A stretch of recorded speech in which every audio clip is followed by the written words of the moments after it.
अंग्रेजी सीखिए आसानी से। Learn English easily. Hello friends and welcome back to my channel. आज के इस वीडियो में हम बात करेंगे फैमिली मेंबर्स इन इंग्लिश। जी हाँ, इसका मतलब है हमारे जो परिवार के लोग होते हैं उनके क्या नाम हो सकते हैं, अंग्रेज़ी में उन्हें किन नामों से पुकारा जाता है, करेंगे इसके बारे में बातचीत।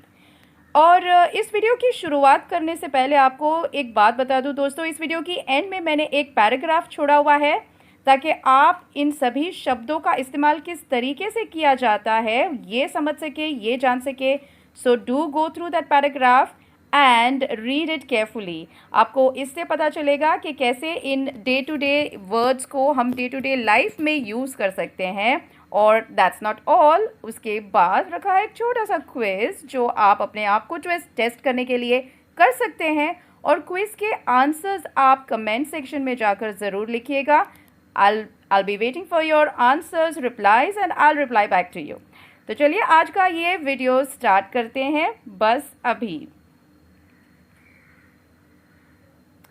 तो दोस्तों, फैमिली मेंबर्स की शुरुआत करने से पहले ज़रा हम खुद की पहचान देख लेते हैं कि क्या है। तो जैसे कि हमें कहा जाता है मनुष्य। जी हाँ, मनुष्य। तो अंग्रेज़ी में कहा जाएगा ह्यूमन। और प्लूरल यानी कि बहुवचन लगाने के लिए सिंपल सा एस लगा दिया तो हो गया बहुवचन ह्यूमन्स। लेकिन ये हो गया मनुष्य। जैसे मनुष्य तो हम रोज़ आम तौर पे हम एक दूसरे को मनुष्य नहीं कहते हैं, हम क्या बुलाते हैं एक दूसरे को, व्यक्ति कहते हैं। तो जी हाँ, व्यक्ति को कहा जाएगा पर्सन। अब अंग्रेज़ी में पर्सन कैसे निकला, अब देखिए पर्सन यानी पर का जो शब्द का मतलब होता है वो होता है एक। पर जैसे हम कई बार कहते हैं पर मंथ, पर एनम, यानी हर एक महीने की बात हो रही है या एक व्यक्ति की बात हो रही है या एक साल की बात हो रही है तो कहते हैं पर। तो पर का मतलब होता है एक और पर्सन यानी कि एक व्यक्ति की बात हो रही है। जी हाँ, अब जब इसका बहुवचन करना है तो सारा का सारा शब्द ही जो है देखिए पूरा ही बदल गया। यहाँ एस नहीं लगा है, पूरा शब्द बदल गया है और बन गया है पीपल। पीपल, जी हाँ। और अक्सर लोग जो है हमारे यहाँ गलती से पीपल्स कहा करते हैं, इसे भी एस लगा लेते हैं। तो देखिएगा, ध्यान रखिएगा, अगली बार आप ये गलती मत कीजिएगा। जी हाँ, इन्हें पीपल्स नहीं पीपल कहते हैं। People is already in plural form. जी, अब एक व्यक्ति हो तो कहा जाएगा, एक आदमी को कहा जाएगा मैन और ज़्यादा हो तो कहा जाएगा मैन। जी, और जब उन्हें हम आदर सम्मान के साथ पुकारना चाहते हैं, बुलाना चाहते हैं, जैसे हिंदी में हम कहते हैं सज्जन, जी, तो उसी तरह उन्हें अंग्रेज़ी में कहेंगे जेंटलमैन। और ज़्यादा हो प्लूरल तो कहेंगे जेंटलमैन। जी, महिलाओं को कहा जाता है, महिला हो एक हो तो कहा जाएगा वुमन और ज़्यादा हो तो कहा जाएगा विमेन। जी, अब यहाँ पे देखिए वुमन और विमेन स्पेलिंग WO से ही स्टार्ट होती है, लेकिन वुमन कहा जाएगा और वीमेन कहा जाएगा। यानी प्लूरल में बहुवचन में WO की आवाज़ बदल जाती है, इसे प्रोनाउंस किया जाएगा विमेन। जी, अब जब महिलाओं को आदर सम्मान के साथ बुलाना हो तो कहेंगे, एक हो तो कहेंगे लेडी और जब ज़्यादा हो तो कहेंगे लेडीज़। जी, एस लगा दिया है लेकिन आवाज़ आएगी ज की, लेडीज़। जी, और जितने भी नाउन होते हैं जिनकी एंडिंग या आखिरी में जहाँ पर वाई लगता है, ऐसे शब्दों को जब हम बहुवचन में चेंज करते हैं, यानी when these words transform to a plural form, तो the y is eliminated, यानी कि जो y है वो कट जाता है, उसकी जगह पे लग जाएगा IES और बन जाएगा लेडीज़। जी, अक्सर हमारे यहाँ लोग इससे भी गलती से कुछ और ही बुला लेते हैं, लेडीज़ की जगह पे कहते हैं लेडीज़ लेडीज़ लेडीज़। मैंने कई दफ़ा कुछ लोगों से कई लोगों से ये कहते हुए सुना है। कुछ दिन पहले ही बस स्टॉप पे किसी से आते जाते लोगों से सुना था। एक भाई जो थे वो कह रहे थे, अरे हटिए हटिए जगह दीजिए, लेडीज़ आ रही है, लेडीज़ आ रही है। अब मैं तो थी अकेली, पता नहीं उन्हें इतनी सारी लेडीज़ कहाँ नज़र आ रही थी। तो मतलब ये हुआ कि वो एक महिला को देखकर भी उन्हें लेडीज़ कहते हैं। जी, तो ये गलतफ़हमी है लोगों की, एक हो तो कहा जाएगा लेडी और जब ज़्यादा हो तो कहा जाएगा लेडीज़। जी, तो अब मैन भी है, वुमन भी है, अब यहाँ से हो जाती है शुरुआत परिवार की, लेकिन वो बाद में होगी। पहले तो जब मियाँ बीवी राज़ी तो क्या करेगा काज़ी, सबसे पहले होगी शादी। जी हाँ, तो अब होती है इन दोनों की शादी। अब जब शादी की बात आती है दोस्तों, तो कई अलग अलग नए नए नाम सामने आते हैं। जैसे कि दुल्हन, दुल्हन को कहते हैं अंग्रेज़ी में ब्राइड और जब ज़्यादा हो तो कहा जाएगा ब्राइड्स। दूल्हे मियाँ को कहते हैं ब्राइड ग्रूम और एस लगाकर ब्राइड ग्रूम्स। दूल्हे मियाँ, बुरा मत मानिएगा, आपका तो नाम ही दुल्हन के नाम से शुरू होता है, लेकिन आप भी इत्मीनान रखिए क्योंकि हमेशा ऐसा नहीं होता। शॉर्ट फॉर्म में सिर्फ ग्रूम भी कहते हैं। जी, that's also correct, absolutely right. और एस लगा के हो जाता है ग्रूम्स। जी, अब शादी के बाद दूल्हे मियाँ बन जाते हैं पति यानी कि हस्बैंड और हस्बैंड को एस लगा के कर दिया husbands. That was very easy, wasn't it? अब जो बीवी है, पत्नी है, उनको कहा जाता है वाइफ और जब ज़्यादा पत्नियों की बात हो रही हो तो कहते हैं वाइव्स। जी, अब यहाँ देखिए दोस्तों, अंग्रेज़ी के शब्दों में जो भी नाउन FE से एंड होता है, तो ऐसे शब्दों को जब हम बहुवचन में चेंज करते हैं, FE कट हो जाता है, उसकी जगह पे लग जाता है VES। जी, देखिए आप स्पेलिंग पे ध्यान दीजिए, यहाँ पे WIFE, FE कट गया और लग गया VES, WIVES, वाइव्स। जी, अब जो पत्नी होती है वो होती है गृहिणी। हिंदी में भी हम उनको गृहिणी कहते हैं, बड़े प्यार, दुलार और सम्मान के साथ।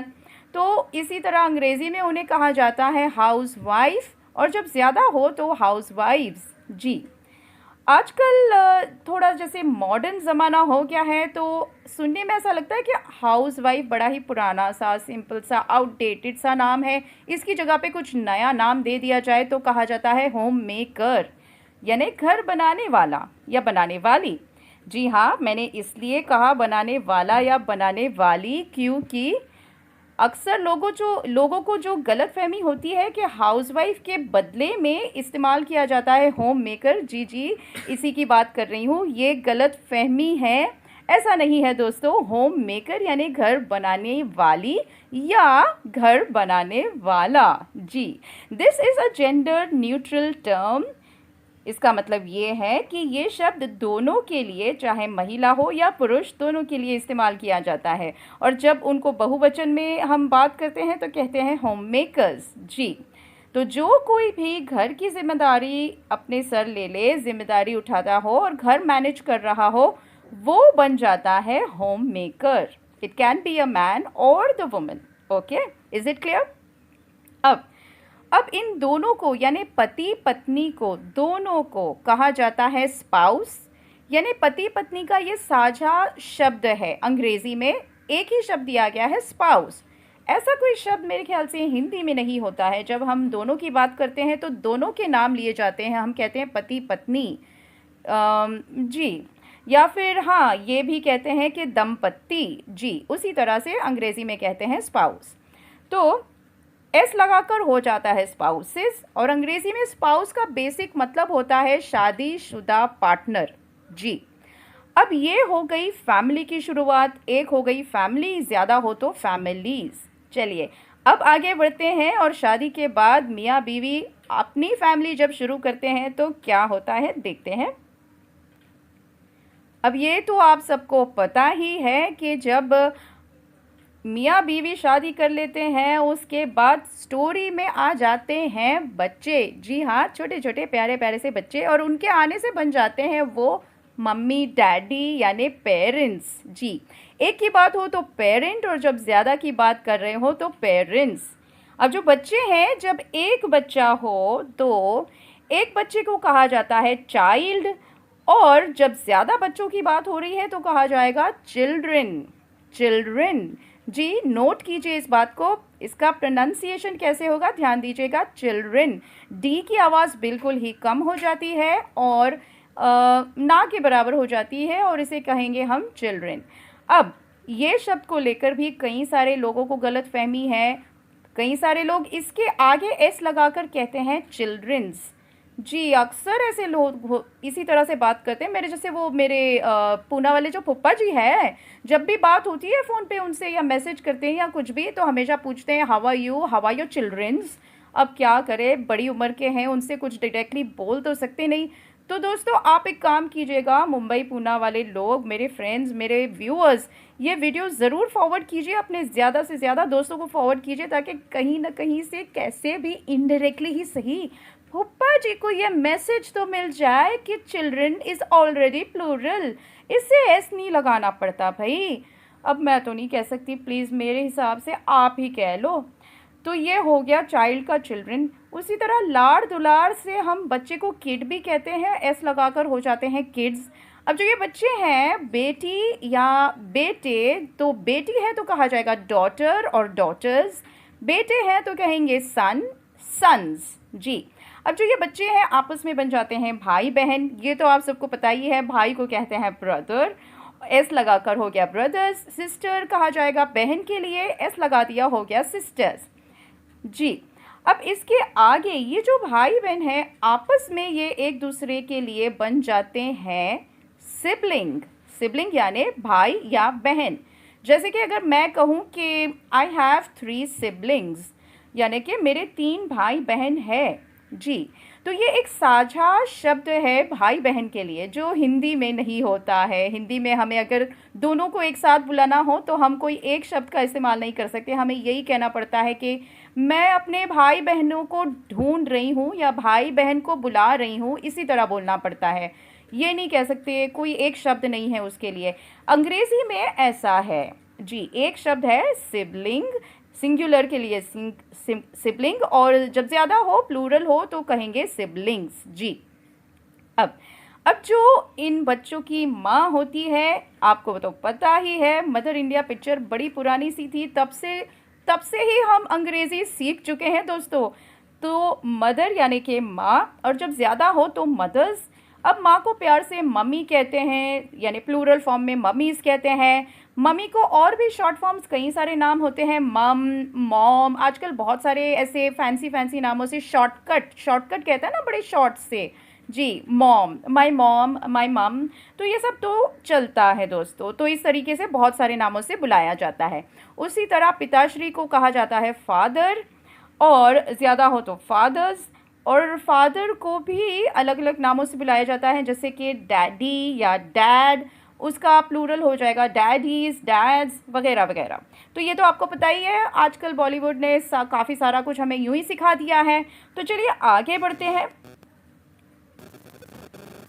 जी, तो ये तो थी हमारी फैमिली, यानी कि माता पिता और बच्चे, ये हो जाती है फैमिली। अब बाकी की जो फैमिली, जो इसके आगे की फैमिली होती है, जी हाँ दोस्तों, जब हम बात करते हैं माँ बाप और बच्चों के अलावा माँ बाप के माँ बाप, या फिर दूसरे भाई बहन या चाचा ताया और बाकी के सारे जो रिश्तेदार, तो उनको मिलाकर कहा जाता है एक्सटेंडेड फैमिली। एक्सटेंडेड फैमिली, जी हाँ, यानी फैला हुआ बड़ा परिवार। तो इसमें सबसे पहले कौन आता है? इसमें सबसे पहले आते हैं हमारे प्यारे प्यारे, हमें लोरियाँ सुनाने वाले, कहानियाँ सुनाने वाले हमारे ग्रैंड पेरेंट। जी, एक हो तो ग्रैंड पेरेंट, और जब ज़्यादा यानी 2 हो और ज़्यादा हो तो हो जाते हैं ग्रैंड पेरेंट्स। जी हाँ, हमारे प्यारे प्यारे नाना नानी, दादा दादी। जी, अब देख लीजिए ग्रैंड पेरेंट। जी, अब नानी हो तो हम कहेंगे ग्रैंड मदर, दादी हो तब भी हम कहेंगे ग्रैंड मदर। अब ये कैसे हो गया? आप सोच रहे होंगे ऐसा कैसे? हिंदी में तो अलग अलग नाम होते हैं, अंग्रेज़ी में क्यों नहीं? जी, अंग्रेज़ी ने बड़ा आसान कर दिया है हमारे लिए, बड़ी मुश्किल है ही नहीं कोई अलग अलग नाम शब्द अलग अलग इस्तेमाल करने की और याद रखने की। तो चाहे माँ के माँ बाप हो या पिता के माँ बाप हो, दोनों को ग्रैंड मदर ग्रैंड फादर ही बुलाया जाएगा। लेकिन जो माँ की तरफ से सारे के सारे रिश्तेदार होते हैं उनको कहते हैं मैटरनल, और जो पिता की तरफ से रिश्तेदार होते हैं, पिता का पी, और माता का म, तो ये याद रखने में बड़ी आसानी हो जाएगी दोस्तों। माता का म यानी मैटर्नल, और पिता का प यानी कि पैटर्नल। तो पैटर्नल यानी कि पिता वाले रिश्तेदार, जी हाँ। तो पैटर्नल ग्रैंड मदर यानी कि दादी माँ, और मैटर्नल ग्रैंड मदर यानी कि नानी माँ, जी। अब इन्हें प्यार से हम ग्रैंड माँ भी कहते हैं, एस लगा के हो जाता है इसका बहुवचन। इसी तरह दादा और नाना को कहा जाएगा ग्रैंडफादर, या बड़े प्यार दुलार से ग्रैंडपा। सुनने में बहुत प्यारा लगता है ना, grandpa, grandpa, how cute. Yes, so grandpa sounds much better. मैं भी अपने ग्रैंडपा यानी मेरे नाना और दादा को ग्रैंडपा ही कहा करती थी जब अंग्रेज़ी में कहना हो तब। तो इनको भी एस लगा के हो जाता है प्लूरल फॉर्म ग्रैंडफादर्स, ग्रैंडपास, जी। अब जो ग्रैंड पास होते हैं, ग्रैंड मास होते हैं, उनके लिए जो नवासिया वगैरह होते हैं ना, छोटे छोटे पोते पोतिया, वो हो जाते हैं, एक हो तो ग्रैंड चाइल्ड, और जब ज़्यादा की बात हो तो ग्रैंड चिल्ड्रन। चलिए अब देख लेते हैं बाकी के रिश्तेदारों को क्या कहेंगे। ताया, फूफा, चाचा, मौसा, इन सबको क्या कहेंगे। ओहो, इतने सारे नाम नहीं, अंग्रेज़ी में एक ही नाम कर दिया, बड़ा सिंपल सा, अंकल, और एस लगा दिया, बना दिया अंकल्स। चाहे आपके पड़ोस वाले हो, उनको भी आप कह दीजिए अंकल, सिंपल, नो झंझट एट ऑल। और इसी तरह सारी की सारी जो चाचियाँ, फूफियाँ, मौसियाँ, वो सारी की सारी, एक हो तो आंट या आंटी, और ज़्यादा हो तो आंट्स, आंटीज़, एस लगा दिया, हो गया इसका बहुवचन। तो ये तो थे दोस्तों हमारे सारे के सारे लंबे चौड़े खानदान के रिश्तेदार। रिश्तेदार, जी हाँ, रिश्तेदार को क्या कहते हैं? रिश्तेदार को कहते हैं रिलेटिव, रिलेटिव, और ज़्यादा हो तो रिलेटिव्स, जी। चलिए, ख़त्म हो गई कहानी। नहीं, अरे मैं तो भूल ही गई, एक तो रह गया, वो है कज़िन। कज़िन कौन होता है? मेरे लिए मेरी चाचा की बेटी, या फिर मौसी का बेटा, या फिर फूफा की लड़की। ये सारे जो मेरे हैं ना, मेरे जो रिश्ते इनके साथ लगते हैं, तो ये सारे के सारे हो जाते हैं मेरे कज़िन। एक हो तो कज़िन, ज़्यादा हो तो कज़िन्स। तो ये थी हमारी एक्सटेंडेड फैमिली। चलिए देखते हैं आगे कौन है। अब देख लीजिए फ्रेंड्स, अब आ गए हैं कुछ और एक्सटेंडेड फैमिली मेम्बर्स। हाय हाय, कितने सारे लोग होते हैं परिवार में, हाँ, लंबी सांस लेनी पड़ेगी। अब देख लेते हैं कि जैसे मेरे जो भाई बहन हैं वो तो बन गए मेरे सिबलिंग, और जो उनके बच्चे होते हैं, यानी उनकी जो बेटी होती है, चाहे वो भांजी हो या भतीजी हो, उनको मैं कहूँगी नीस, और जब ज़्यादा हो तो कहा जाएगा नीसेस, और जब बेटा यानी कि उनका बेटा यानी मेरा भांजा या भतीजा, उसको कहा जाएगा नेफ्यू, और ज़्यादा हो तो नेफ्यूज़। और इन दोनों को साथ में मिला के कहा जाएगा निबलिंग। जी हाँ, ये एक बिल्कुल ही नया शब्द है हम सब के लिए। ऐसा क्यों कहा मैंने हम सब के लिए? क्योंकि हम तो यहाँ जैसे हमारे इंडिया में तो हम क्या है ना कि ब्रिटिश का रूल रह चुका है, तो हम फॉलो करते हैं ऑक्सफोर्ड, स्टैंडर्ड ऑक्सफोर्ड, यानी कि ब्रिटिश अंग्रेज़ी फॉलो करते हैं।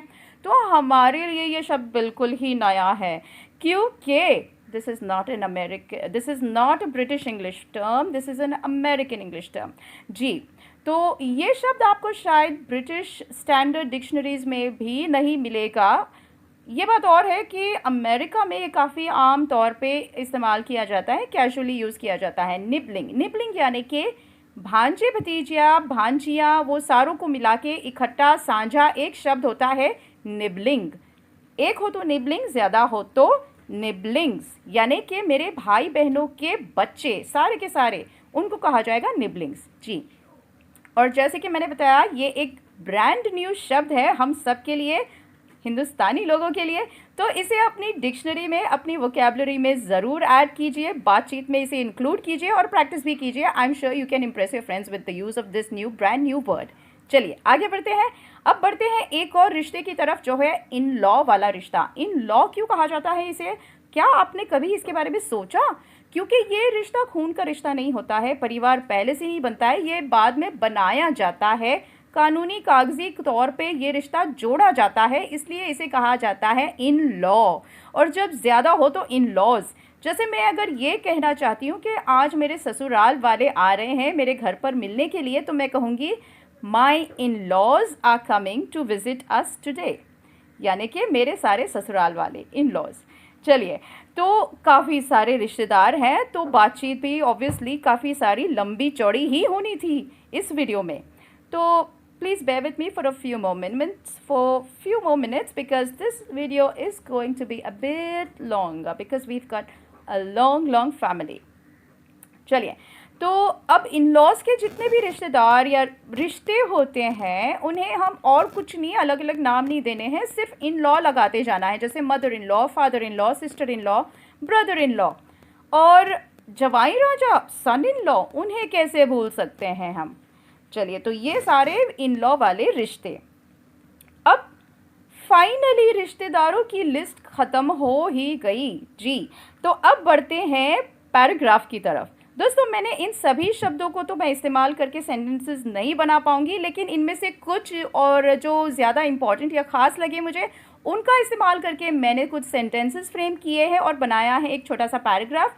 ये पढ़ लेती हूँ मैं।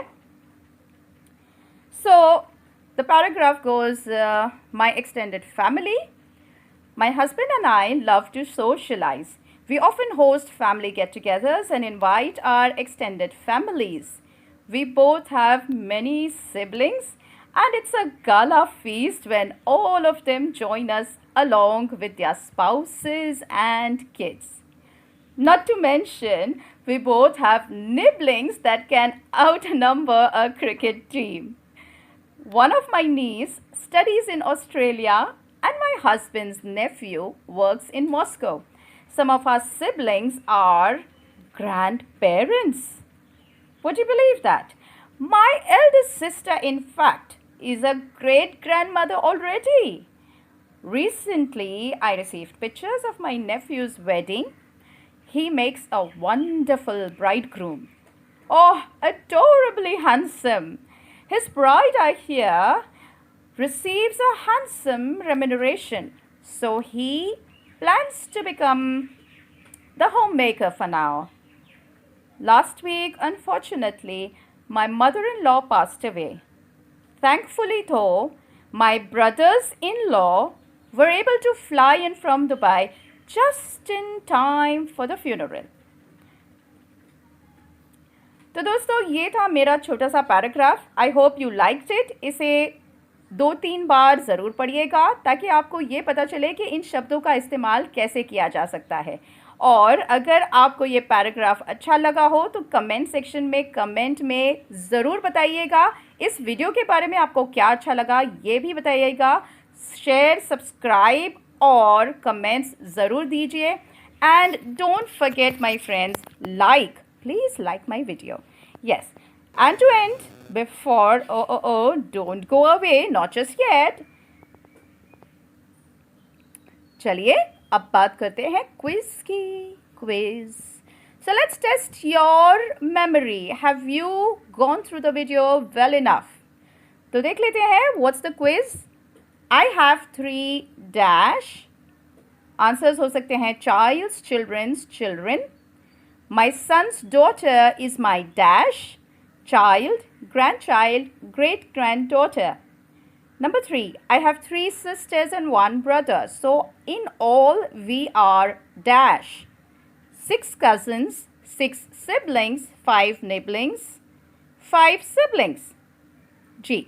Number 4, my brother-in-law takes care of the household, so he is a dash.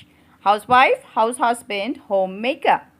Number 5, my siblings' children are my dash.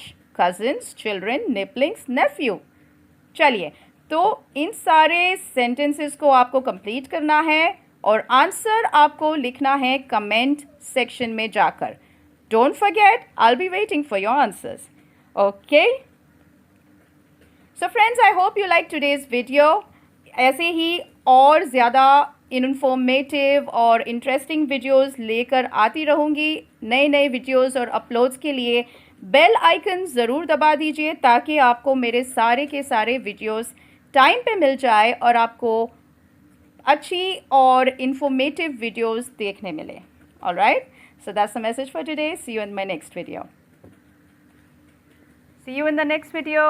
Thank you and keep smiling.